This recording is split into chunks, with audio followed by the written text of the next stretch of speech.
Hi, ಇವತ್ತು ಮಾತಾಡೋಣ pre menstrual syndrome ಬಗ್ಗೆ, that is PMS.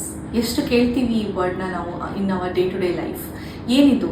It's a set of emotional changes, physical changes and behavioural changes just before menstrual cycle. ಇದೆಲ್ಲ ಒಂದು ಹೆಣ್ಮಗಳಲ್ಲಿ ಆಗುತ್ತೆ. ಏನಕ್ಕಾಗುತ್ತೆ ಇದೆಲ್ಲ? This is due to hormonal changes. Periods ಆಗೋಕ್ಕೂ ಮುಂಚೆ ನಮ್ಮ ಬಾಡಿಯಲ್ಲಿ ಎಷ್ಟೊಂದು ಹಾರ್ಮೋನಲ್ ಚೇಂಜಸ್ ಆಗುತ್ತೆ.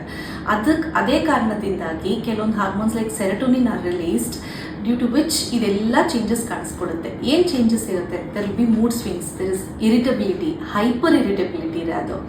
Then there will be excessive fatigue, anxiety ಇರುತ್ತೆ, ಡಿಪ್ರೆಷನ್ ಇರುತ್ತೆ ಕೆಲವೊಬ್ಬರಿಗೆ.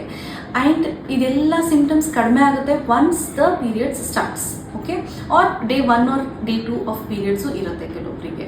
This is all normal. It can just be treated by healthy habits, healthy diet and regular exercises and stress management most importantly. Plus ಇದ್ರ ಜೊತೆಗೆ heavy bleeding ಆಯಿತು, ಏನಾದರೂ ತೊಂದರೆ ಆಯಿತು ಅಂದರೆ you need to contact your specialist immediately. Thank you.